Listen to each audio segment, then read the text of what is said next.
सच साहिब जी, परमात्मा कहते हैं कि आप जो मंदिरों में घंट और शंख बजा करके पूजाओं करते हो वही पूजा गलत है, और इसका प्रमाण भी परमात्मा ने बताया है। सुनिएगा आप। और परमात्मा ने इसके लिए एक वाणी भी बोली है कि कर नैनो दीदार महल में प्यारा है। ये महल है हमारा, और इन नैनों से हमें अंदर जो देव बैठे हैं ना उनकी दीदार करने हैं। परमात्मा ने ऐसा बताया है। परमात्मा ने बोला है कि कर नैनो दीदार महल में प्यारा है। वाणी को समझिएगा। और कर नैनो दीदार महल में प्यारा है, इसमें परमात्मा ने वाणी का अर्थ भी बताया है। और इसी शब्द के रूप में परमात्मा ने, पूर्ण परमात्मा ने स्थूल तथा सूक्ष्म दोनों शरीरों में बने हुए कमलों का वर्णन किया है। और इसी में बताया है परमात्मा ने कि साधक मूल कमल से बंकनाल के अंदर अंदर चलता है भाई। और जो स्वाद कमल, अधिष्ठान कमल, नाभि कमल और हृदय कमल, कंठ कमल, त्रिकुटी कमल, त्रिवेणी कमल आदि सब कमलों के अंदर से जाता है। और ये बंकनाल सब कमलों का बाईपास है। जैसे आप समझो कि लंबे सफ़र की बसें प्रत्येक शहर में होकर गुजरती है, परंतु बाईपास मार्ग से जाती है। और उसमें सभी यात्रियों की टिकट आगे वाले दूर स्थित शहर की बुक की जाती है।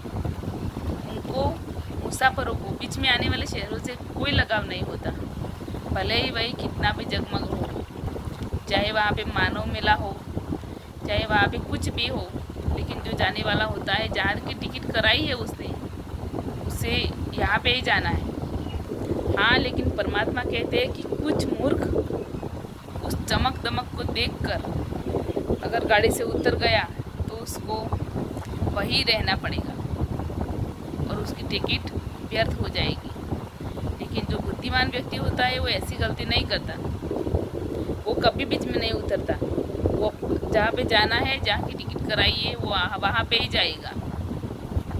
और परमात्मा ने सब उदाहरण दिया है। इसी तरह ही परमात्मा ने बोला है कि तत्व ज्ञान से परिचित सत्पुरुष के, पूर्ण परमात्मा के भगत जब सतलोक चलते हैं तो